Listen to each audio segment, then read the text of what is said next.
Adversity comes with being human, right?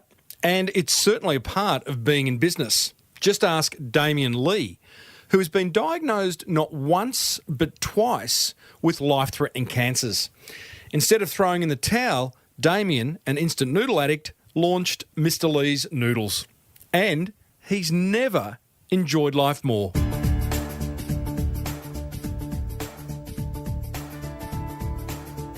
Before we get stuck into episode 407 of the Small Business Big Marketing Show, and it is a very inspiring one, by the way, the Marketing Gold is made possible, exclusively possible, thanks to American Express. And I say exclusively because Amex has kindly taken all available advertising spots in this episode, and in fact the past 4 episodes. Gotta love that.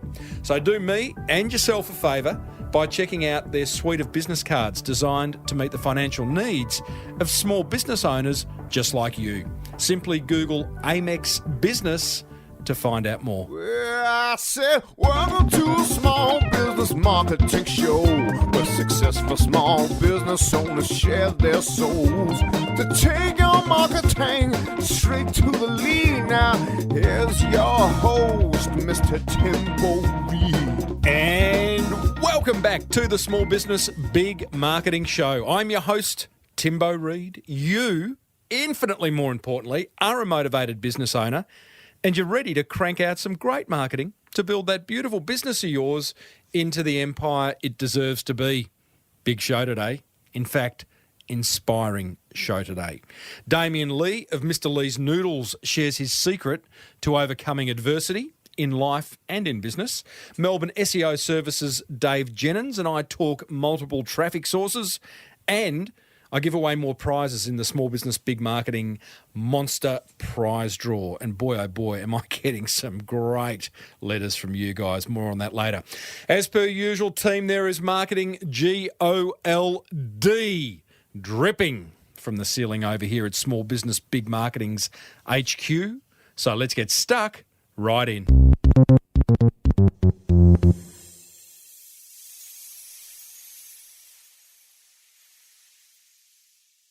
Quick update on the Deep Dive Mastermind that I launched a couple of weeks ago. The Melbourne Mastermind is pretty close to full. There's 2 or 3 seats left as we go to air with this episode. There's been a lot of interest in me doing one up in Sydney, so I'm probably going to do a Deep Dive Mastermind up in Sydney. If you want to find out any of the details, head over to smallbusinessbigmarketing.com/mastermind. But essentially, it's me and you and 8 other motivated business owners around a boardroom table once a month. I share some marketing ideas. You ask me some marketing questions, share some blockages that you have. I will help you break through them, and as will the rest of the people around the table. That's the idea of a mastermind. smallbusinessbigmarketing.com/mastermind if you are keen. You and I will be meeting some amazing business owners and marketers over the coming weeks, including, how's this for a list of guests upcoming?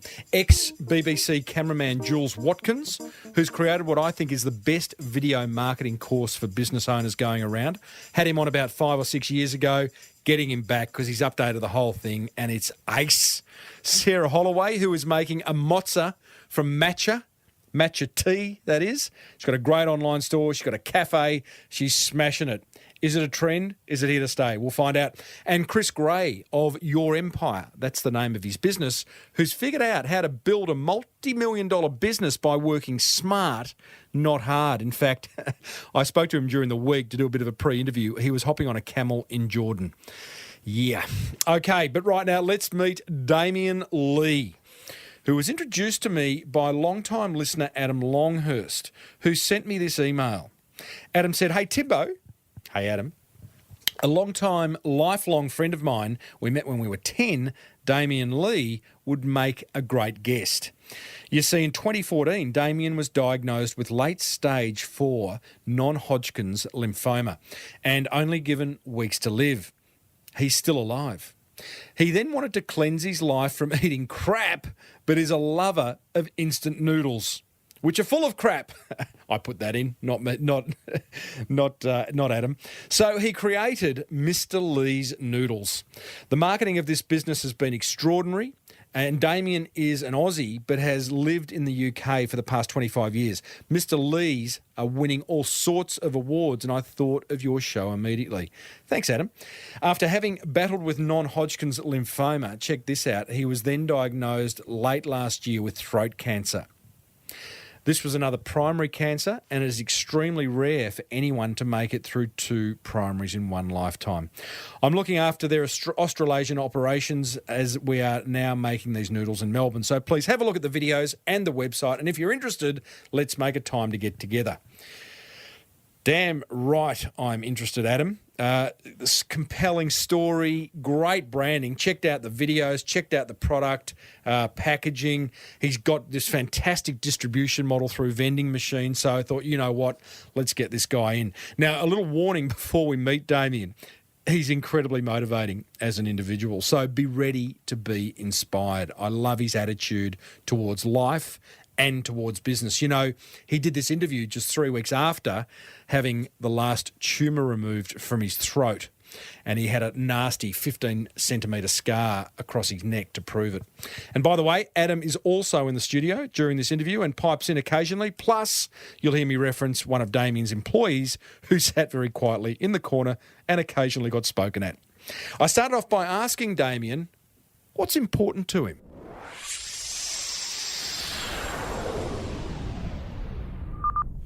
What's important to me? Quality of life, family, and really trying to make a change to certain things that are happening around us today. And that's what I've set off to do. Like what? For me, it's food right now, making food better. Okay, so you want to change the way we consume. Yes.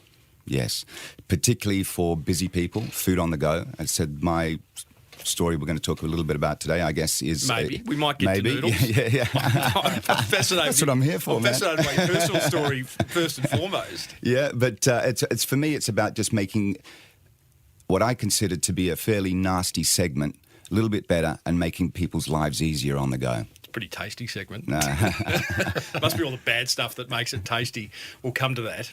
So what is important is family and life. You've experienced 2 very tumultuous, very serious times. You've looked death in the eye twice with your diagnosis of primary cancer 2014 and then again, how long ago? I was last diagnosed again with cancer. That was summer of 2017. Yeah, right. I've just sort of finished all the treatment in the last few weeks. You look pretty well. Thanks. Got a bit of a cut on your neck, but you know.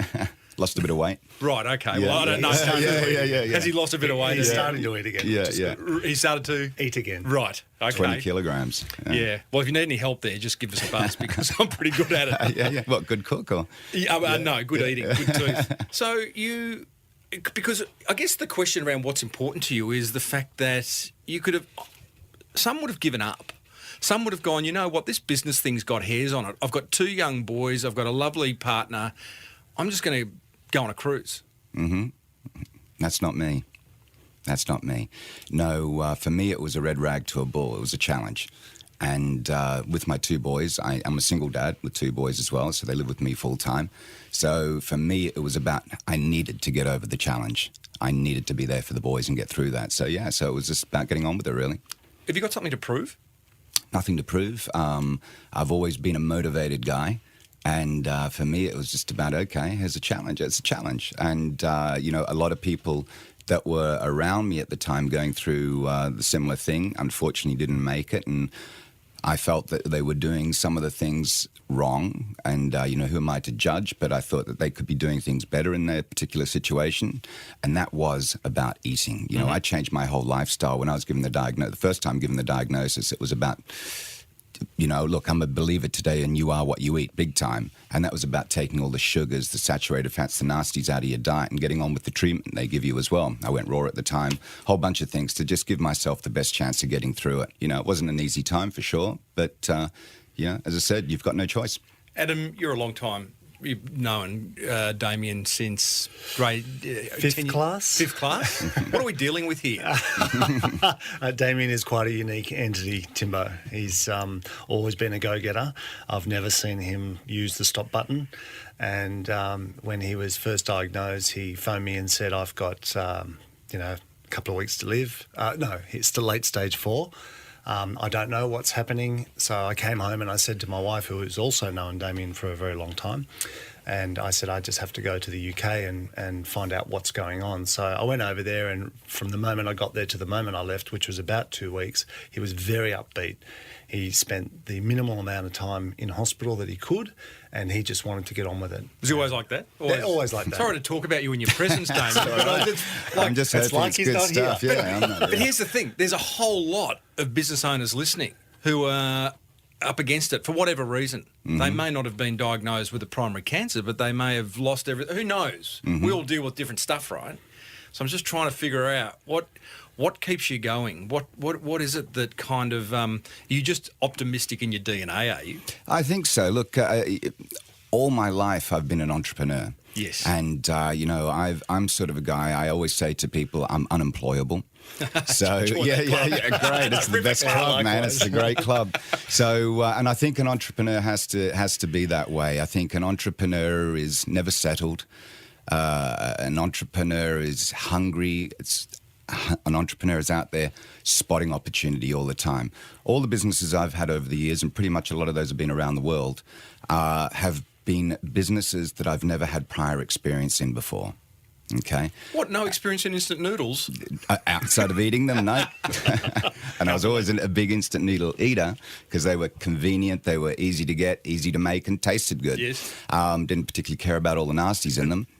But look, I've had businesses ranging from oil to security in Iraq and Afghanistan to maritime satellite communications company, now the second largest in the world, recruitment companies, bars, restaurants, you name it. It's been varied. And mostly I'd never had prior experience. And those businesses have gone on to be successful with or without me.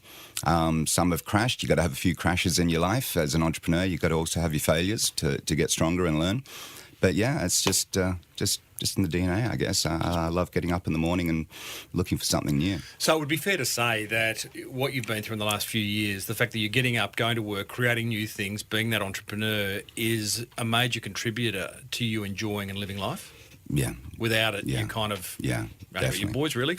It sounds terrible, but Yeah. I kind of get it. Yeah, look, my previous wives, have... You love machine, eh? I like to think so. Yeah, that's one word for it. Right. How many previous wives are we talking only about? two. Oh, Only only two. Only two. And hello to them. Hello. I hope they're listening or not. But they always hated the fact that we'd go on holiday. You know, some wives like to go on those beach holidays and spend 2, 3, 4 weeks away and kick back. I like to, after a week I'm climbing the walls. You'd be a friggin' nightmare. Yeah, I'm a nightmare. And they just, they say, settle down, stop it, get off the phone, you're on the beach and stop it. But, you know how it is. Well, sort of. I'm probably more like your wife than you. But I get it. I mean, I've spoken to enough of yous to kind of go, wow, you've got something in you that just won't let down, won't let go. That's it. So I'm looking for wife number 3 that's probably a bit more accepting and understands me. Maybe you should try husband number 1. I don't know. Do you know what I mean? I mean, it's an open, it's a free world. It is. It's a free world. He's an entrepreneur. Yes. He's got a lovely pink jacket on today. Like my pink jacket, yeah. Don't want to stereotype or anything. Okay. So it's all very well to love instant noodles. Mm-hmm. I get that. Like, I love them. I mean, I think many people love it. I think it's the salt. The salt and those wonderful chemicals they put in them. But how do you go about starting an instant noodle business without any experience of FMCG? Yeah, great question. And again, it comes back to my personal health story.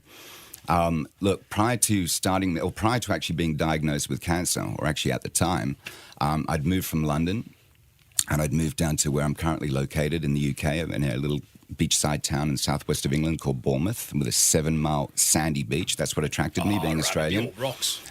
No, it's actually sand down there. It's not Brighton Beach. It's got 7 miles of sand. So it blew me away, coming from Sydney originally. I'm like, oh my God, I'm moving. So I left London, where I had a previous business, and went down there, and I had a long-time ambition to have an internet startup company. So I started my internet startup company down there called Design Gadgets at the time, and I had 20, 30 people working for me at the time. I'd put all my personal resources into it, and it was kind of working with the crowdfunding platforms like Indiegogo, Kickstarter, if you're familiar with those. And that's another story anyway. But we were 10, 11 months into that business, and that's when I got the good news about you've got a few weeks left and, you need to make plans. Do you say that half facetiously, half seriously? Because in a way, no one wishes for a cancer sentence, a life sentence, right? Death sentence, whatever you call it. Absolutely. But did you sort of see it as good? I feel like it's like, Ripper, okay, bring that on. Yeah. Look, I don't see it in any shape or form as a negative. It's made me a better person, I believe. I look at things differently. I look at life differently. I don't take life too seriously anymore. The things that I did get stressed out in the past don't stress me anymore. The people that I thought were important in my life, I realised weren't as important as I thought now. So it's given me a whole new perspective on life. I think you'd be a good decision maker generally. Adam, would that be fair to say about Damien? Yeah, and once he's made the decision, he sticks with it. Has it become a lot easier to make decisions now? Has it made it? Yes and no. Right. Yes and no. I think those decisions, always the decisions. Yeah. Yeah. Okay. So you're in Bournemouth. You got this design gadget business. Mm-hmm. You get your diagnosis. Just tell me about Design Gadgets. It was a place for entrepreneurs to come and go, I've got an idea, help me get it to market? No. It's slightly different. It was an idea where I looked at the crowdfunding platforms like Kickstarter, Indiegogo, and I thought, look, some of these great ideas from around the world either get funded or not. But I saw it as a great barometer when you can see a project getting funded and reaching its funding to think, okay, this one may see the light of day, because you can see how excited the community gets around a certain funding project. And these projects then, once they're funded, they filter off into wherever they go and get on with the project and try and bring it to market and go onto various sales platforms and so forth. I hope I'm not giving away a great idea here. Go, but mate, yeah. It was my idea, remember this, yeah. And the idea was to bring into... You're bigger than that, aren't you? I'm about so Noodles now anyway. Yeah. Right. But it was about creating a marketplace for these great projects that were going to reach fruition and bring them into one online shop. So you kind of see it first on Design Gadgets. But it was actually much more than that, because we were bringing also academia into it. So I was getting the universities in the UK, and they were going to be abroad, like Cambridge universities, Oxford universities, academia from engineering, technology, that would also, once these projects had got funded, we would bring the academia in to help these entrepreneurs, these young entrepreneurs, from an academia point of view, an engineering point of view. So these guys may not necessarily have access to really bright brains, and the facilities some of these universities for R&D could offer. So I don't want to talk too much about this, but it was exciting. Yeah. I want to get into Noodles, but it was exciting. Yeah. You get the diagnosis. What happens to Design Gadgets? Well, look, when I got the news, I had to come in and sort of break it to the office and said, listen, guys, I may not be around for a little while. I've got to get on with something, and this is why. And I remember that day perfectly, where everybody's faces just dropped. And they were like, wow. And I guess a lot of people thinking, well, what happens now? And it really was the case. I mean, I immediately had to go into hospital. And I said to the guys, look, I want you to stay around, but I can't force you to stay here, and I'm not sure how I'm going to be able to fund this situation. I don't know how the future's going to look. So most of the guys filtered off and got on with their lives. Some went back to London, and the company just sort of melted away. Yep. And rightly so. So no one knew the outcome for me. So you spend the next how many months sort of I spent almost the next 12 months sort of cracking on with what I had to go through. Right. And that was a heavy sort of chemo regime and so forth. But that's when, at that moment, when I got that news, with my girlfriend at the time, Lenka, at the time, you moved on. She's moved on. Oh, she's moved on. She's on the video. Mr. Lee's Noodles. She is. I hope you've got some kind of talent release for her. Well, actually, she still works in the company. Nice. So yeah, she's still in Mr. Lee's today. Smooth booth, We're just not together. Machine. Okay. So, 12 months of chemo, and well, it was actually less than that, but I had recovery periods and so course. forth. Yeah. So at what point in that 12 months did the idea for Mr. Lee's Noodles come along? Well, look, there was a bit of a backstory during Design Gadgets. During Design Gadgets, I actually did a business trip to China.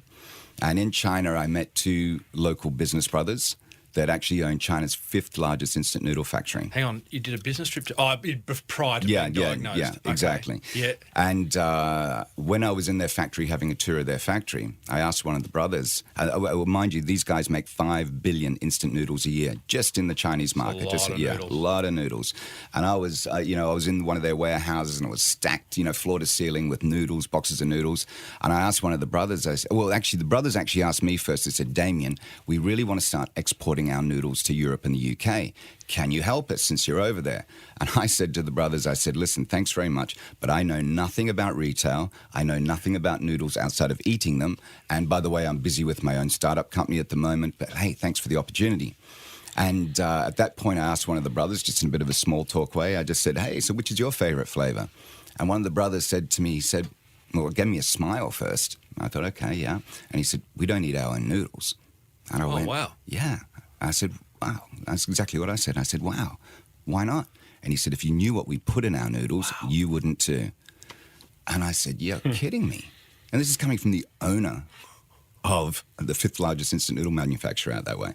And I said, but why? And he said, Do we know the brand? No, I'm not going to say it. I'm not going to say it. Right. I'm not going to say it. Out I don't think they're out here here because they're just in China at the time. Maybe today they're out here. I don't know. I haven't seen them since I've been out here. What was in them? Well, this is it. I said, but why? And he said, Damien, he said, give you a little idea. He said, 10 odd years ago in China, there were over 300 instant noodle manufacturers. He said, today, there's less than 60 of us. And I said, but why? And he said, look, it's so competitive in the instant noodle market now.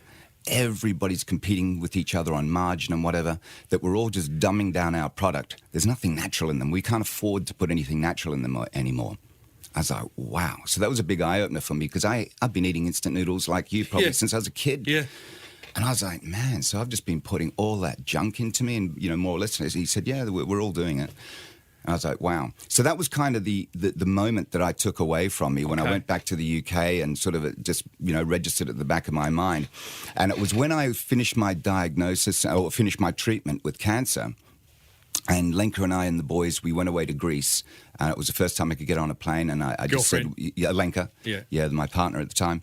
And we sat on the beach. I wanted 2 weeks of just sort of recovery and thinking time. And I said to Lenka on the beach, I said, right, what am I going to do now?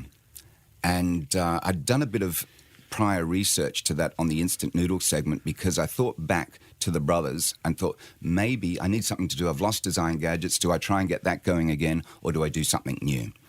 Did Lenka not suggest do nothing and enjoy life? No, she knows me. Yeah, she knows me. Right. And so sat there and I thought, okay, let's look at the size of the instant noodle market. And I looked at the size of the instant noodle market and realized very quickly that it was 100 to 120 billion units per year are made and consumed globally around the world. And I thought, wow, this is a very, very big segment. But I realized very quickly 100 and 120 billion nasty noodles are being made and consumed around the world each year. None of them were clean. None of them were clean as far as I could see at that point in time. It's very rare to find a gap in the market these days, isn't it? Like one that is truly a real gap, not a made-up gap. Absolutely. So for me, I saw opportunity. No doubt.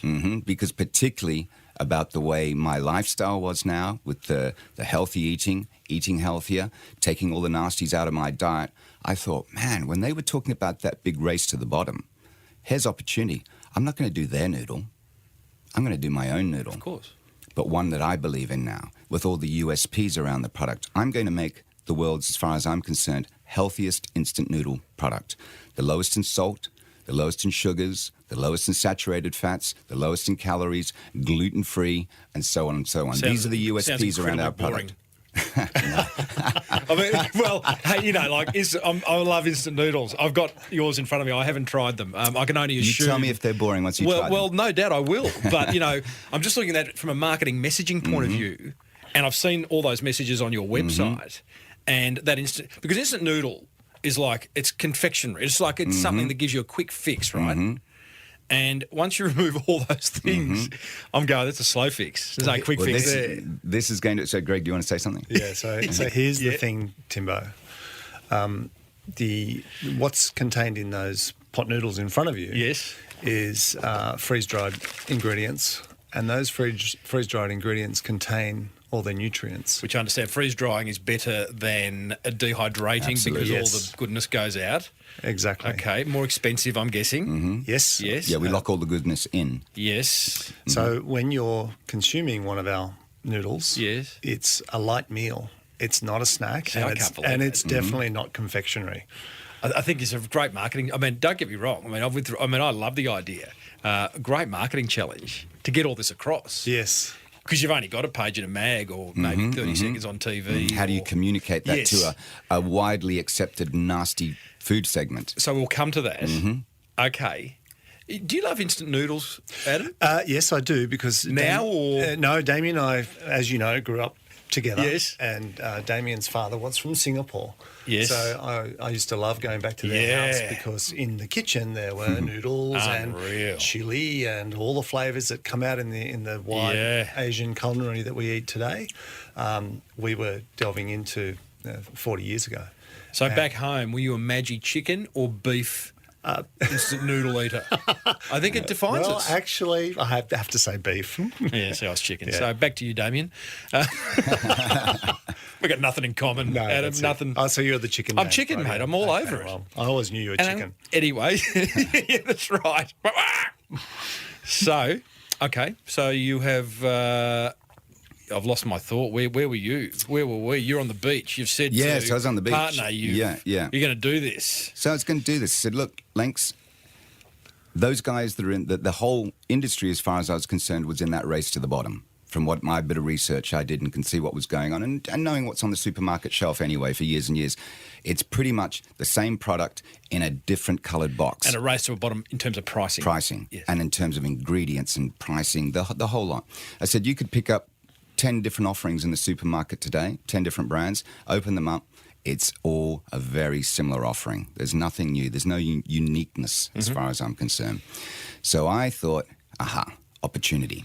Let's go completely the opposite direction. Let's make the world's most costliest, healthiest, not just snack, but a light meal option on the go. I said, today the food trends are going more and more towards healthier eating. People are seeking out healthier options today more than ever. 5-10 years ago in the supermarket, if you go to the supermarket today, you'll actually see blokes picking up whatever it is and turning the packet around and reading what's on the back. They're looking at the ingredients, they're looking at the nutritional information. That never happened 5-10 years ago. Today, even the blokes are looking for healthier eating options. Mums are looking for healthier eating options for the family and so on. So the trend's going towards healthier eating and people will pay more for that. Hey, before Damien explains how Mr. Lee's went from a wacky idea to a brilliant product, here's a business tip. Thanks to our exclusive partner, American Express.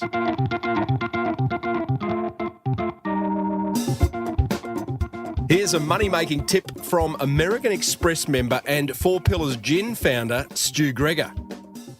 I, for the life of me, don't understand why a business won't accept Amex, because what you're potentially doing is knocking back customers who want to spend money on your product or your brand or your service or whatever it is. And I frankly don't understand it. If someone wants to give me their Amex and buy 10 bottles of gin, I tell you what, I'll take their Amex, thanks very much.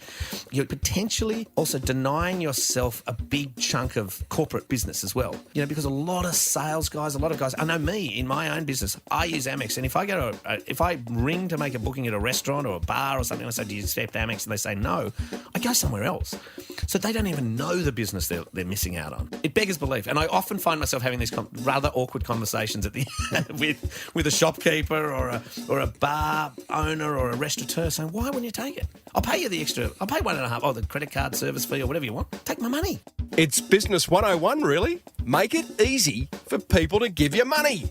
Speaking of money, the American Express Business Explorer credit card comes with 50,000 bonus points every year, a low interest rate, and 2 points on every dollar you spend. Not to mention a couple of tickets to the very swish Amex Lounge at Sydney International Airport. Search Amex Business to find out more. New American Express card members only. Terms and conditions apply. And now back to Damien Lee of Mr. Lee's Noodles, who's about to explain how he got his idea to market. My first step. I'd just be overwhelmed. My first step was firstly having the conviction to think this is what I want to do. That was the first thing. And once you got that, does it feel like that's the big hurdle? Now That's the big hurdle. Now it's just like, Absolutely. I've got to do things. Without the conviction, you can't do anything well, I believe. You've got to believe in what you do. You've got to believe in your own gut instinct that you have made the right decision, okay, and choice in terms of the business opportunity. You've done your research, business plan, and so forth. I do everything with the business plan as well, so I map myself out. Boring, I know. Sorry, did someone say business plan? I was asleep. I know, but look, you need the business plan when you need the investors, right? I get it. Okay, Yeah, so yeah. I'm not inherently someone that loves to write a business plan, but if you want to get the big bucks and the investors in on it, this is what they want. So I spent 2 months researching it and business planning it. The conviction, just tell us what the conviction feels like when you reflect on it, when you go, geez, what am I doing? You go back and is there a line in your head or something that you say to yourself? I know when I have conviction about something I do, I sleep well that night. It's just like a load off my shoulders. This is right. It feels right. I have that feeling, and it's just. I said, it really is like that for me. I go to bed that night, and I don't wake up at 2 a.m. thinking. My brain's going. I just sleep all through the night and wake Just up. making a note. Get a conviction. Sleep better. Yeah, sleep better. Yeah, It's that simple for me. Okay. So you got your conviction. Mm-hmm. What do you then do? Come up with a name, clever name. Where'd that come from? Well, it was kind of my dad gave it to me. It's my surname. Yeah, I got it. Thank you very much. Name. What do you do? Go and build a brand. Sometimes I find going and visually creating the brand brings it to life. Is that what you did That's next? exactly what I did, Jim.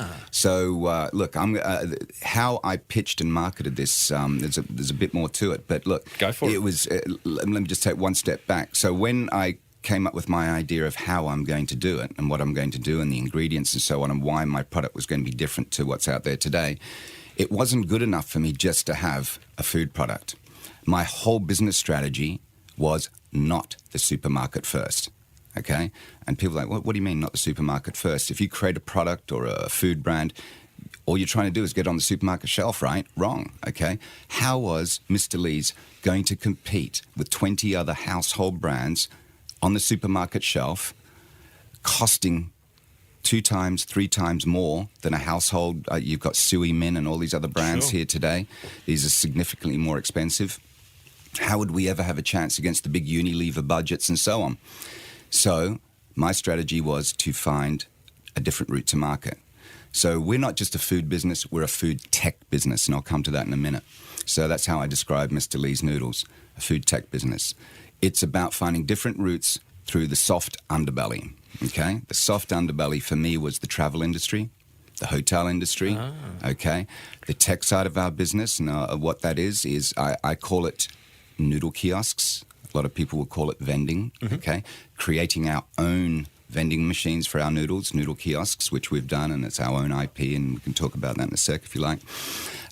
And going about it very differently. So we're on planes, we're on trains and so forth. We're now here in Australia. We've recently launched on Jetstar Australia, right throughout Asia Pacific and Australia. Well done. Thank you. We've got 2 of our SKUs on board there.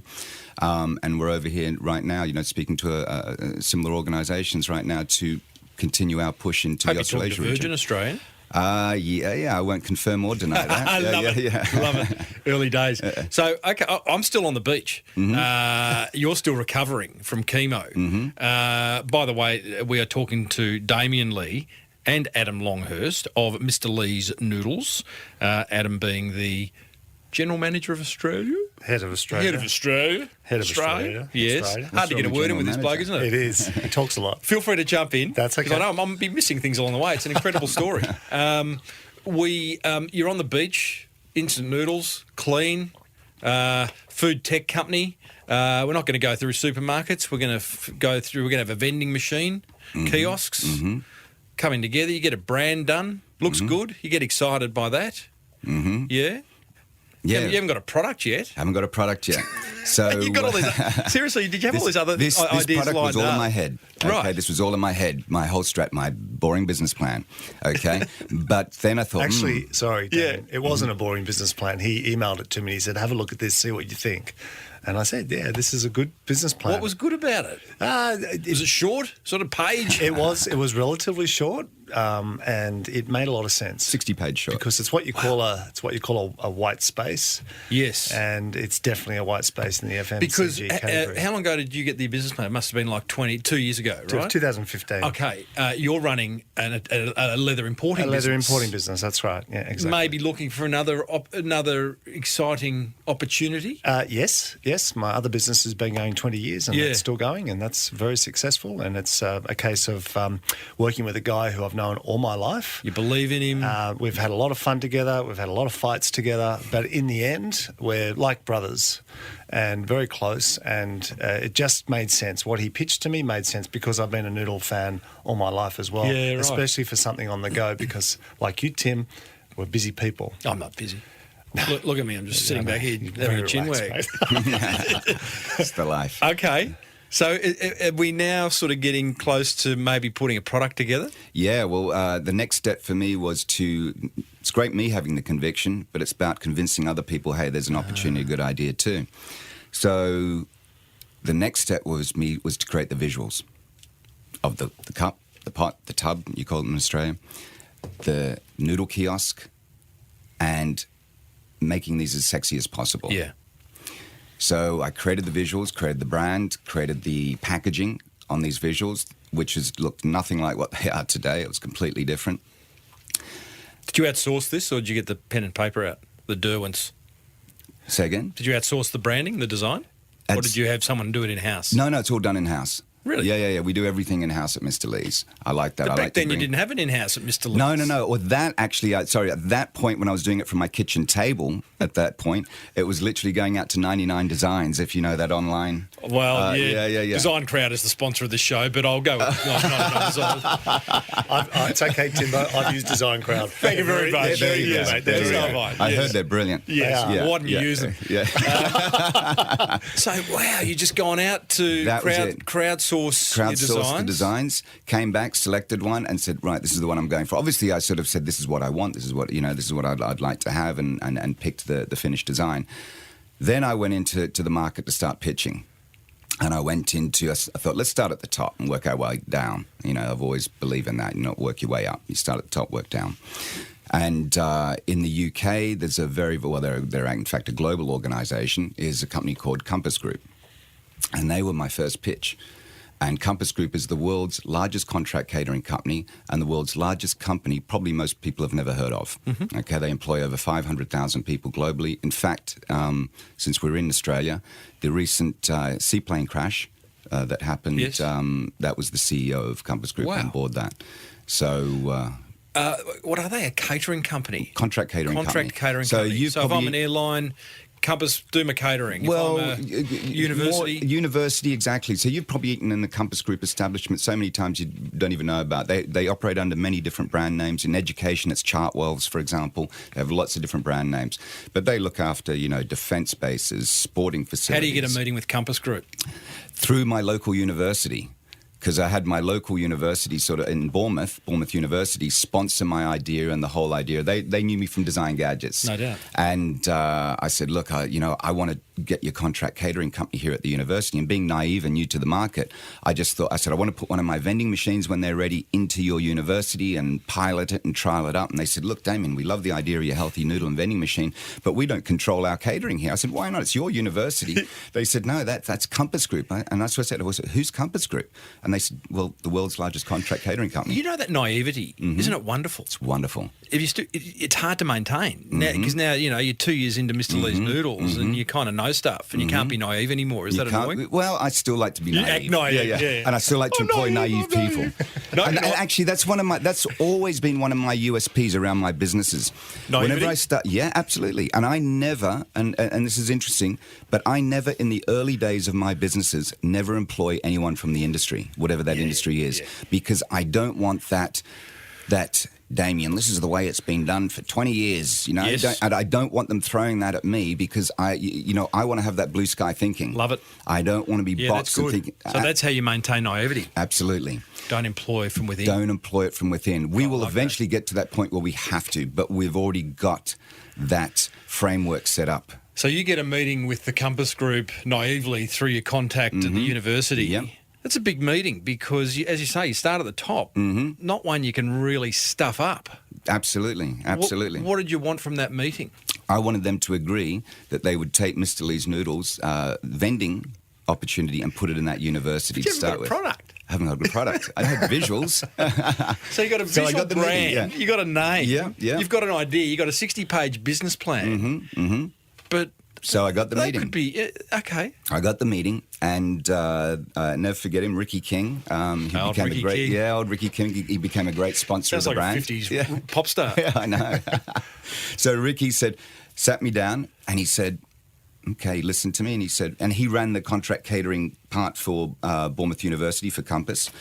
And he said, man, I like it. And he said, I like your energy and I like the idea.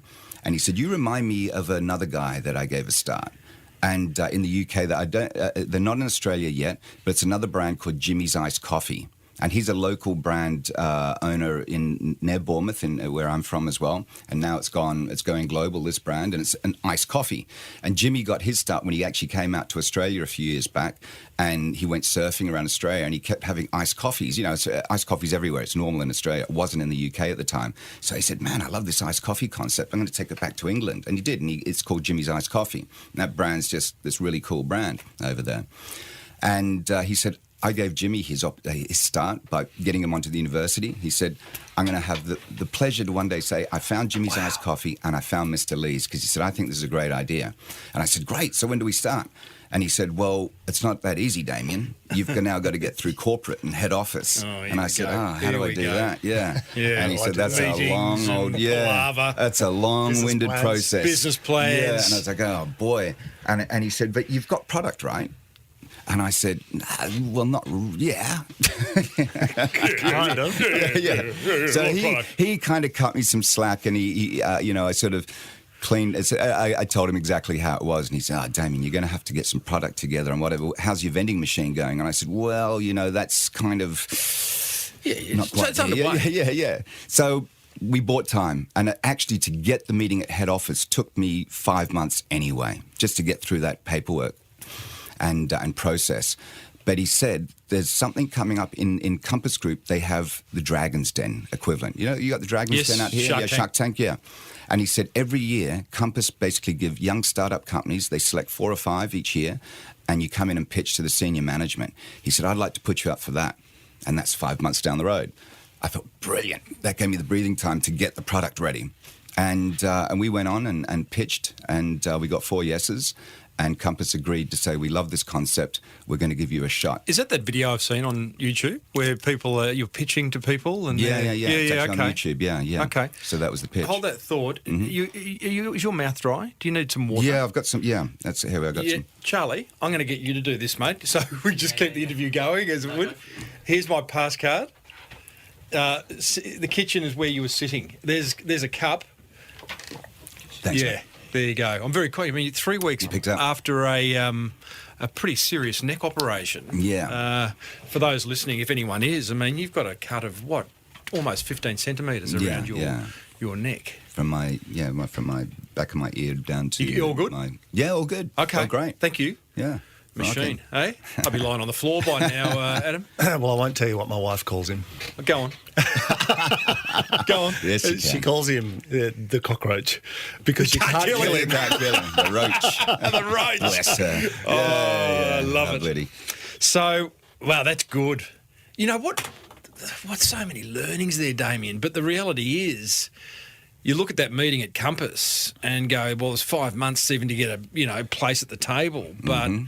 You've just gone for it. Naivety again, beautiful. Naivety. But that 5 months, that was put because that one meeting set the tone for my whole business, because I aimed everything at that. We set our timelines, and it just sped up the production. So it made everything we were doing, it gave us that. You got a date. A date. We got a date in the diary. I was like, right, it's all systems go, systems go on this.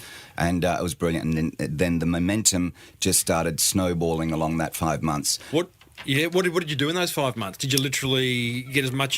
Thanks, Charlie. You obviously got products sorted out. We got products sorted out. Basically, we just made them up, handmade them in little tubs. So everything was done by hand. The machine, I found machine partners. We started making the machine. And you'll see in that video the first machine. That was our first Yeah, I've machine. seen it, yeah. We kind of put it up there. It didn't work. I love it. It didn't work. We literally had to blue tack things on for that pitch in there. The Compass Group people thought, wow, this is wonderful, but they had no idea what was going on behind the scenes. And all the cups were done by hand. It was a knitting job. What did they see? You got four yeses out of 4? Yeah, 4 out of 4. What do you think they saw? I think they saw the opportunity. They understood the opportunity, and we were pitching predominantly for Compass's university portfolio.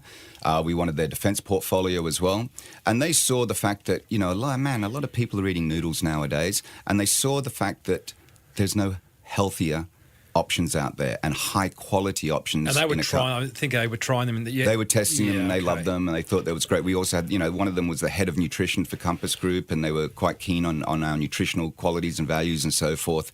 They loved the fact they were gluten free and so on and so on. So we hit all the right buttons.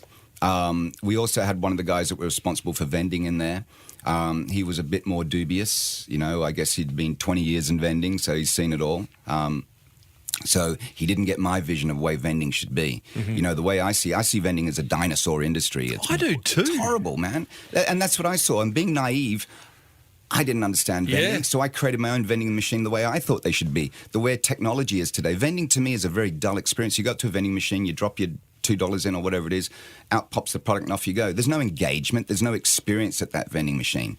But for me, a Mr. Lee's Noodle kiosk is very different to vending as it is today. The big 42-inch touch screens, it engages with you. It knows if you're a male or a female. It knows your age group within a 5-odd year, spread. Is this the Mr. Lee's vending machine? Yes. What's the value of it knowing whether I'm male or female or my age? This is where it pushes smart content to you. Okay? So if it knows who you I don't know are... if I'm looking for smart content. I just want some noodles. You do. But this is the beautiful part. A 45-second vend time. Now, some people would say, that takes a long time to vend a noodle. It's golden time. Yeah, okay? right. We've got them by that Attention. screen for 45 seconds at least. They're not going anywhere unless they want to walk off for that noodle they just bought. So I have the opportunity to engage with the consumer, to inform the consumer, educate the consumer. Or you're really, tell me if I'm wrong, but I mean, have you gone, vending machines are dinosaurs, we could make the experience a whole lot better, or have you gone, you know what, there's a 45-second wait time here, we need to fill it. What's the truth? No, the truth is, it was an opportunity. Either or, it was an opportunity for me to, as I said, engage, upsell the consumer, sell third-party advertising, and so on. It's revenue streams. Okay, more and more revenue streams around the business model. So what's going to happen for 45 seconds while I'm waiting for my Dragon Fire vegetable? We can upsell you other products. Because there's other products coming into these noodle kiosks. This is, as I said, my supermarket. Okay, we've got can't really talk about because we've got a lot of NPD going on at the moment. Not just NPD? noodles, new product development. Oh, NPD. Yeah. The full name of Mr. Lee's is Mr. Lee's Pure Foods Company. Mr. Lee's Noodles is just one of our segments. Okay, we've got other great products coming. Okay, no doubt. Watch this space. No doubt. Well, you haven't got enough on. Right. Right.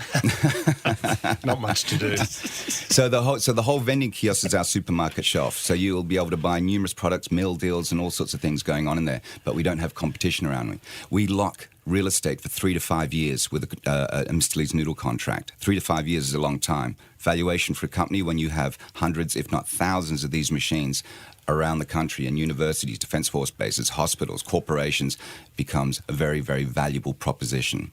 Okay, those screens become a whole interactive engagement. Okay, the big. So you're upselling me. You're running third-party ads. There's 45 seconds. We're done, aren't we? You're not running a film. That's it. 45 seconds, you're done. Yeah. But we're making cool, funky videos. You can come and get entertainment. It's also an information booth. You can play podcasts. We can play.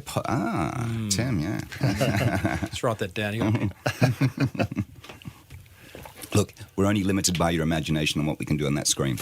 Okay. And what we do around it.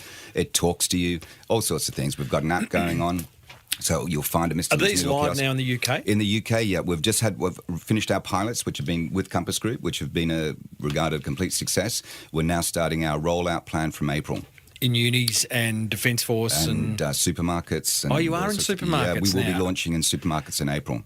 Okay. Okay, but in their grab-and-go section, we've got a big pilot with one of the UK's largest supermarket chains. and they'll be in the grab and go section of Mr. Lee's Noodle kiosks. Where does that sit within the business decision? Because primarily it's a vending idea, but you need supermarkets, right? I mean, clearly they've got the biggest just distribution. not supermarket first. That's all. Right. Okay. And do supermarkets have a problem with the vending machines? Not I at all. imagine not. They want them. That's what we're starting. It's branding, so then that drives people. Hey, have you got Mr. Lee's Noodles in here? Yeah. So gotcha. they can come up to the front of the store in the grab and go section, grab a quick snack, and then if they want to, they can go down the aisle. And the idea is they'll be able to seek one out down the aisle as well. You deserve a good run, Damien, with Mr. Lee's, given what you've been through personally. Has there been any low spots, though, in getting Mr. Lee's to market where you've gone, oh, really? Too hard, lost my conviction?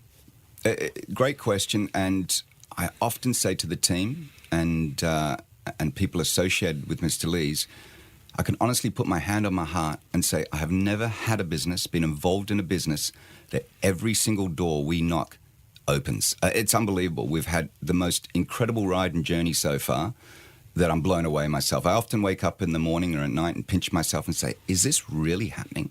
Is this really going the way I planned it to go all those 2.5 years ago?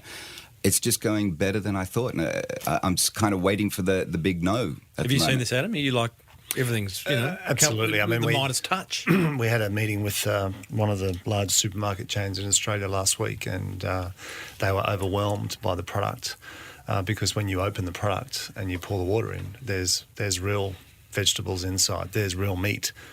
Our meat flavour, Hong Kong street Go for it. is the Hong Kong street beef flavour. Timbo has Queensland Aussie beef in it, so it's the real stuff. Well, it looks. I don't know. I'm looking at it now.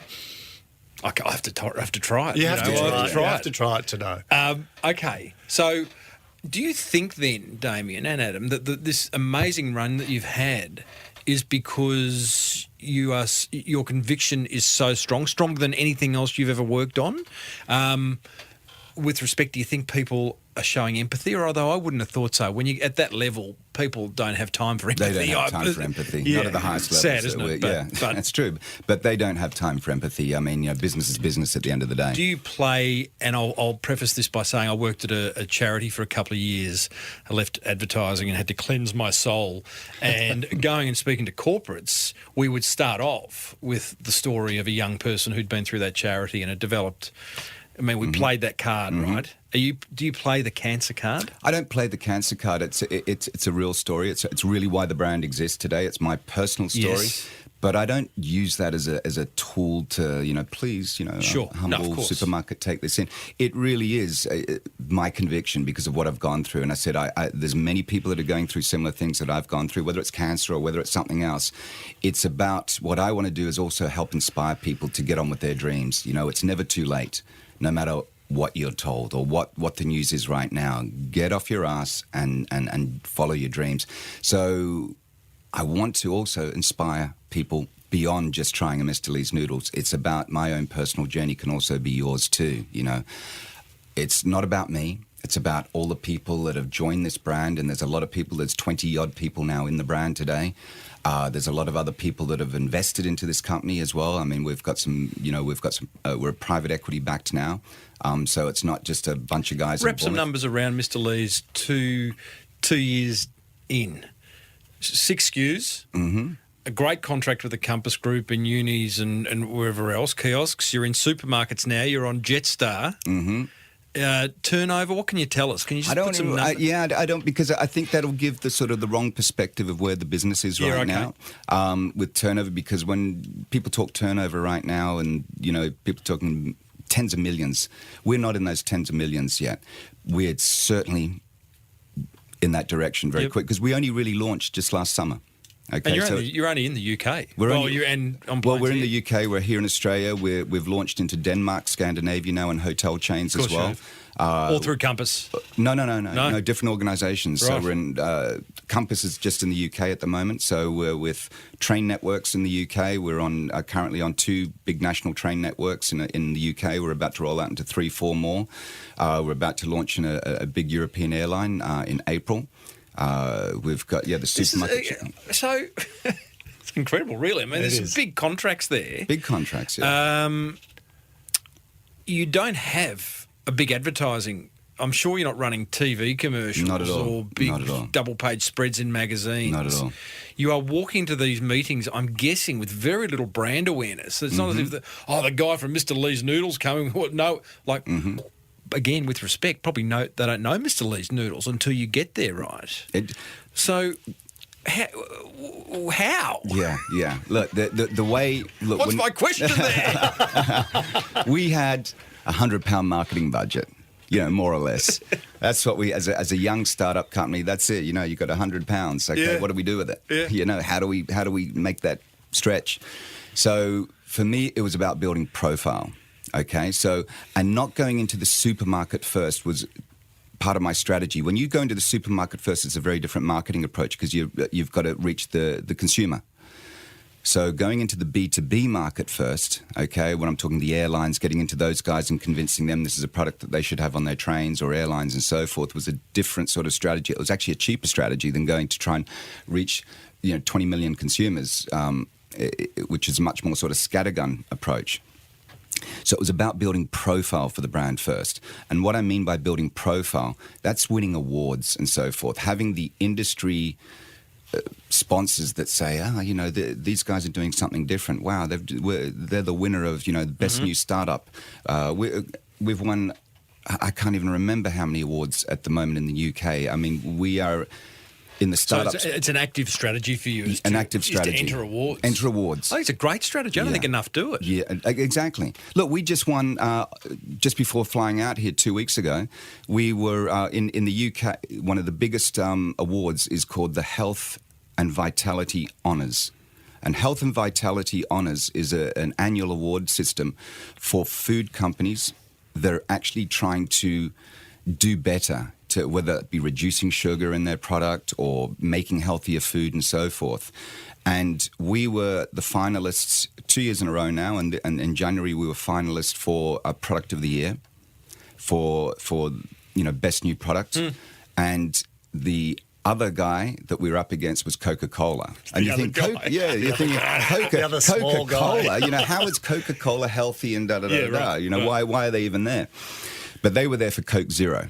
So basically, Coke Zero, which is infinitely healthy. Right. Yeah. But no the point is, in Coke Zero. No. But the point is that it's a company trying to do better. They had nasty, sugary products, and they're making that effort, corporate responsibility in a sense. We were up against Unilever brands, Jamie Oliver. Submitting awards. I mean, I'm involved in the Telstra Business Awards, and submitting an award is big. I mean, it takes a long time. A lot of information needs to be gathered. Do you have someone in a role that we have two people in our Marcom's team, and Kasha and Tom, and they do great jobs. So they're always looking at the awards. We're being invited to awards, so we've got to do the applications, the stories, and so forth. So it is very time consuming, and we're up against some great brands. But so you win those awards. I've seen you've got them on your website, little logos and things. Off the back of those awards, often comes marketing opportunities, interviews. That's what happens. Absolutely, that's the kind of play. And then the ripple effect. The ripple effect. Yeah, absolutely. And that's when the brands or the buying managers take notice of you, because they think these guys are getting noticed by the industry. Not on the packaging. Not on the packaging. I mean, there was not enough space for all our awards. True. Yeah. Okay. So so that's got us noticed. That's got us a lot of press. It gets us a lot of articles. We get bloggers. So it's really getting that viralness around our brand. I don't know whether viralness is a word. That's probably isn't it? Could have gone either way, Chris. In the UK, just in the UK. You do. I noticed ambassadors. You got a number of ambassadors on your website. They look like big names. They all seem to be UK beach volleyball. Beach volley. They're at the Commonwealth Games. These girls. No doubt. No doubt. I'll be there. And you've got some interesting ambassadors. Again, is that a strategy where? Absolutely. I'm guessing you're not paying them a whole lot of dough. They're getting Noodles. They're behind the brand. Right. They're behind the brand.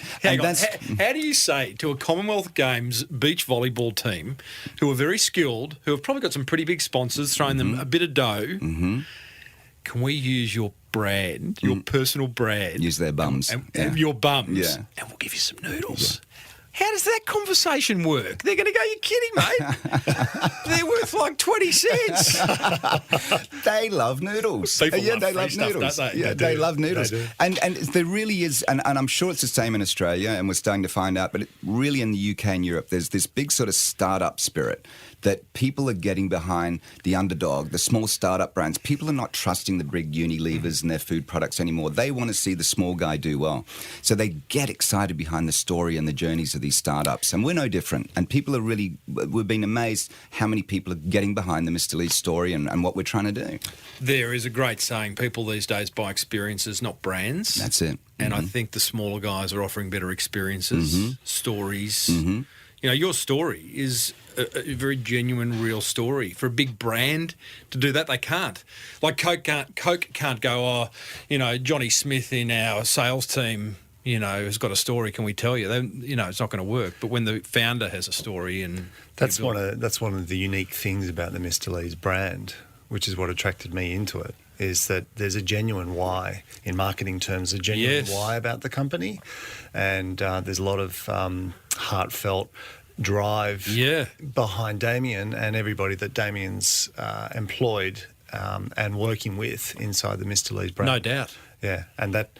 How does that get transferred? Because no business owner's around forever. Often the business owner clearly has the idea, has the culture in mind, has the vision, the conviction, all those things. How do you're lucky you got your best mate here who probably gets it like that in a heartbeat. But how do you get others to buy into that? It's like Charlie. Charlie's sitting there in the background, head of sales in Australia. No, UK. UK. He get a free trip out here. You're kidding me. That's it. We He's should have going for done the free trip. You should have flown me out I to sat in Bournemouth. his interview, Tim, Charlie's first interview, and I said, "If you join this brand, we're going to Australia for a trip." And he said, "I'm in." yeah. Because he came from one of our big competitors in the UK. There's a big brand called Itsu, and Itsu was founded by Julian Metcalf, who founded Pret a Manger. Yeah, well, you're just dropping names. And I Right, have no idea who they are. They're big monsters out there. So Mick Jagger he said joined never drop a name. So. Thank you. Boom, boom. Yeah. Boom, boom. So, marketing, you're entering awards, you are using the ripple effect of those awards, you've got ambassadors, you've got some cool packaging, you've got now getting distribution via kiosks and airlines, so people are starting to see it. Is there any other marketing that you're doing, or is that kind of encapsulated? Look, we are about to, as I mentioned earlier, we've got private equity in our business now, so we're going to have the luxury of some marketing budget for once in our lives. So now we are looking at a proper marketing strategy because we have global ambition as a brand. And we can't just rely on that small, people getting behind the brand. We have to now step up. And that's what we're doing now. Does that necessarily mean above-the-line advertising? Doesn't necessarily, no. Good. Because you could fall into the trap, and you probably have seen this in your entrepreneurial life, where money comes in, particularly into these startups, and they just blow it all on 30-second TV commercials, and then 6 months go, that didn't work. We've got no dough. We're out of business. So you're going to be pretty smart about the We're going way to be very you spend smart other about people's it. money. I always say to my team, particularly Marcom's guys, I said, you run our marketing and you always will, remembering the days we had £100 and keep thinking that way. Always think we've got £100 in the kitty. Every penny we spend it like we have got £100. Yeah, I like that. And because it is, as you said, very easy to suddenly say, let's do a TV campaign, let's do a Sky campaign, let's do this and whatever. If I gave my marketing team, said, you've got £1 million budget now, they'll spend £1 million and they'll spend it very easily. So it's about, no, we don't have $1 million. They ask often, how much is our budget now that we've got private equity in the business? £100. So, I don't know. £100. Yeah. What do you need? Yeah. So throw it back that way. So they think about it differently. So just have a different sort of approach. Damien, great story. What do you say to business owners listening who are enduring hardship right now? Whatever that is, that's their thing. What do you say to them? It comes back to that conviction again. If they truly believe what they're doing is right and they've validated it in some ways, that there is truly something good in what they're doing, is to never give up, okay? Believe in that journey. Inspire people to also believe in it with you. So your dream, very importantly, what I always have believed in life, is to make your dream become other people's dreams too. And when other people start dreaming your dream, the momentum starts to move forward, whether that be people that join your team, buyers, other third-party people that are believing your dream. That's when the magic starts to happen. Inspire other people to join your dream. Beautifully said. For anyone listening who wants to contact you, it's mrleesnoodles.com. Correct. But what if they want to what if there is the head of Virgin listening, or how can you be contacted? Just go to the website? Go to our website, yeah. Our contact details for Australia Righto. and the UK there. And just on this Virgin note, I'd just like to say It's a machine. Yeah, go on. one of the people that have joined our journey at Mr. Lee's as an advisor and investor Is a virgin? actually... I'm sorry. He was a virgin, and I'll say it, and I'll qualify that. He actually used to be a very, very senior manager in Virgin. Oh, there you go. And Keith, I'll say his name is Keith, and he's back here in Australia now, and he was at Virgin head office, and he ran a lot of the global Virgin brands for Virgin for many, many years. And he just recently left Virgin to sort of go out on his own entrepreneurial journey, finding startups like us, and he found us, and he's now part of our dream. How good's that? That's great to have someone Hey? so senior in Virgin now also believe in what we're doing. And Sleeping part with of the team. enemy. Well, not really the enemy, sort of, you know what I mean? Yeah. You got an insider. Got an insider. Good on you. Inspirational story, Damien. Thanks for sharing it. And Adam, thanks for putting you to... Oh, you've got your hand up. I've got my hand up. Did you want to add something? One more very important Yes. point. Oh, we missed- Timbo. We're currently making 2 of our flavours in Melbourne. Yes. And we do that because of the high quality raw materials that we can get out of Australia. And by the end of June, all 6 flavours will be available in Australia, made Brilliant. in Melbourne. In There you go. supermarkets? From July, we're very hopeful Good that on that's you. exactly what's going to happen. Great story, fellas. Thank you. Fantastic. Thanks, Tim. Timbo.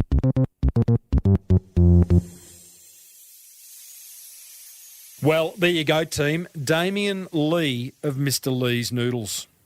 You inspired? I hope so. You know, no matter what adversity you are going through, hopefully that's given you a few insights and tips as how to break through adversity. And by the way, the noodles, Mr. Lee's Noodles, are fantastic. Since that interview, I've been eating a few of them, and very, very tasty. I can highly recommend the Hong Kong street beef. Now, coming up in this week's Ignite Your Site segment, you'll discover the power of multiple traffic sources to your website. But first, here's my top 3 attention grabbers from that chat with Damien Lee. Thanks to American Express. Attention grabber number 1. Adversity is what you make it. It's a massive takeaway for me. I think it's how we deal with adversity that's going to determine whether we succeed or whether we give up. In fact, I did an episode way back, episode 123 with Andrew Griffiths, where we talk about dealing with setbacks in business, and I'll put a link in that to the show notes. Attention grabber number 2. Build your profile through awards. When your marketing budget is limited, awards are a great way of building profile, particularly if you win them. Couple of awards to enter. One is the Telstra Business Awards. Head over to telstrabusinessawards.com. Entries close for Australian businesses later in March, and I highly recommend you going through the process of either nominating yourself and entering, or nominating someone else. That would be a very kind thing to do. And the Australian Podcast Awards, if you're a podcaster, the Australian Podcast Awards are coming up at the end of May. I'm emceeing them, actually. They're in Melbourne. You can enter them at australianpodcastawards.com, or you can vote for your favourite. Nudge, nudge, wink, wink. Might talk about that next week. Attention grabber number 3, naivety. I love Damien's view on naivety. Look outside your industry for people who don't know much about what you do, who are naive around what you do, and you might just get an amazing result. Certainly Damien has experienced that. That's what grabbed my attention. I'd love to know what grabbed yours.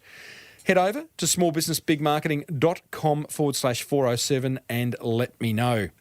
Now, coming up, I've got some more prizes to give away in the Monster Prize Draw. But first, where's that box of matches?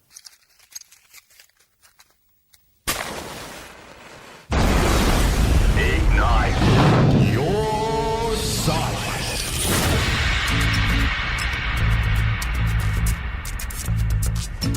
With so many underperforming business websites out there, this segment is laser focused on ensuring yours isn't one of them. To get your website found and your phone ringing, we're joined by Dave Jennings of melbourneseoservices.com. DJ, what is on that beautiful business mind of yours? I hear this all too often, people complaining that they're not getting enough traffic or visitors to their website. Yes. And then those visitors aren't converting into paying clients. And then when I dig a little bit deeper, I look under the hood to see what they're doing. You go, no wonder! That's right. You have only one traffic method. To win online these days, it's not enough to rely on one traffic source. You've got to have multiple, whether that's SEO, Facebook, AdWords, building up a podcast. Yes. On iTunes. There you go. The real key is you've got to be firing on all cylinders.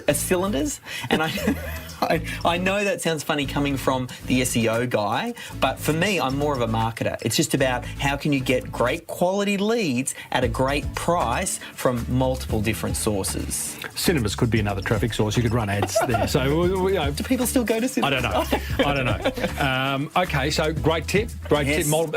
Kind of puts a bit of pressure on the business owner, but there are easy ways to do it. And your book authority content explains how to get multiple traffic sources to your website. Exactly right. Importantly, too, and we'd cover this in another Ignite Your Site segment, which is once you get that traffic, you've got to convert it, right? Exactly right. But discussion for another time. How do listeners get a free copy of your book? They head over to authoritycontent.com/Timbo. Nice. And they can claim their copy there. Good on you, buddy.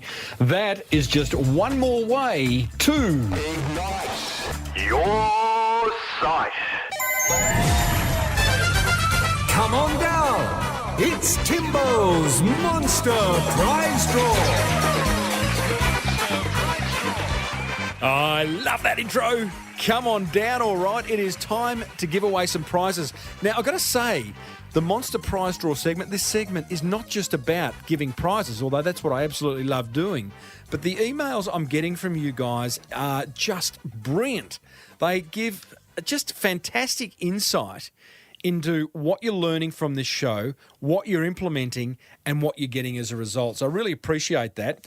2 more prizes to give away thanks to these great emails. The first one is from Nick Hansen, who says this. Hey, Timbo, big fan of the show. Thanks, Nick. I'm a migration agent in the midst of escaping the corporate travel world. I'm digging my tunnel out as we speak. Good on you. Corporate, what a cubicle escapee.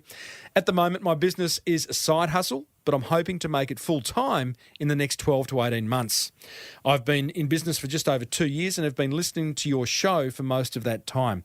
Here are some things I've picked up and implemented along the way, and it's a really, really good list.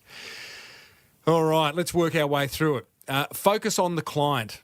My clients love me. This is because I put them first by answering their calls straight away or responding to their emails within minutes. Wow, that's a pressure to put on yourself, but if it's working for you, Nick, keep doing it. My niche. After a year in business, I realised my niche and decided to focus my marketing on partner and family visas. Why? Because the conversion from inquiry is a lot higher than other visa categories. That's genius. I mean, I love a really narrow niche that's a mile deep. You know, doing visas is one thing. Focusing on partners and families is even a better niche. Well done on that. More things Nick's doing. My website. I created my own website using Squarespace, using a bunch of tips I picked up from you. Since then, my website conversion has increased. I created a blog and update it once a month or thereabouts with useful tips. Some of my tips have had thousands of hits, which has helped increase my profile within the industry. I might even turn them into ebooks. Brilliant. Just blog. Start. If you haven't if you're not blogging, start. Nick goes on. He's got some more tips. Personality. Whilst my business is primarily virtual, over the phone and email, I find it helpful to have my photo prominently positioned on my website and in my email signature. I found that this has helped to build trust. I also use my personality in my consultations to help build rapport. Love it. Reviews. I'm going fast here because he's just got so many great tips that he's implemented. Reviews. I sent an email out recently requesting reviews on Google and Facebook and have only received 5-star reviews. Good on him. Going to cough. Hang on. Getting carried away here. SEO and Google AdWords. I attempted to do this myself, but quickly realised it's not my strong point, so I took your advice and outsourced it to the experts. Facebook marketing, I'm doing that. Partnerships, I like this one. I've made partnerships with a marriage celebrant, a recruitment company, and a couple of larger migration firms who I subcontract for. I also network a lot with other migration agents to help answer some of their trickier questions that come up in our industry. And finally, CRM. I recently signed up to Infusionsoft after listening to your episode on CRMs. I'm hoping this helps to increase my conversion. Wow, Nick, you have done some great stuff, matey. You're not only listening, you are implementing and taking action. For that, I want to give you an Uncle Jack's watch, valued at $99, thanks to Robbie Ball, past guest Robbie Ball, over at unclejackwatches.com. And let's give away one more prize. This is going to go to Elise. Hello, Elise. She says, Timbo, what really stands out for me is providing a knowledge centre at no charge. Love this. I'm constantly pitching for new business. What's Elise do? She's got a media agency, a media buying agency. I'm constantly pitching for new businesses, and in this process, I end up presenting my ideas and thoughts. It's a struggle to juggle the giving away my knowledge and providing information to win the business. I get that. I know. I hear it all the time. Naturally, I love to help, so I tend to give more than I should. Recently, I have been advised not to give away my work without clients paying, so I have really tried to tighten up. Well, not sure who gave you that advice. But in an industry that is so full of talk, if clients can't see what I do, how do they know what they are going to get? Especially with a case of media planning and buying, when the work tends to be more analytical. What struck a chord with me was that my business has grown based on the service that I've provided them.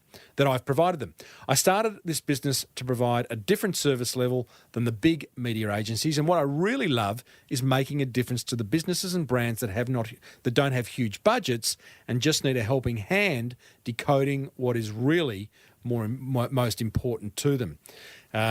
Keep giving away the information would be my view. At least don't do all the work for them until they pay you, but at least show how knowledgeable you are in this area. And you're a small business owner, you're flexible, and you can do what the big guys can't.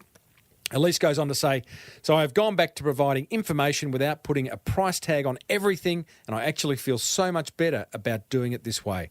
I'm sure somewhere along the way someone will take advantage of this. Yeah, maybe. But hopefully the wins will be bigger and more often than people taking advantage. Thanks for the tip, Elise. Elise, well done to you. You are the winner of a Sophie Spritz picnic bag, which includes the bag, a T-shirt and a mixed dozen drinks, thanks to Tom McLean, past guest of sophiespritz.com. That's valued at $100. And by the way, I should say the business of which Nick represents is Hanson Migration. Like to promote small businesses. There you go. That's how you do it. If you want to share what you've learned from this show and what it's done for your business, send me an email, tim@timreid.com.au, and you will be a winner.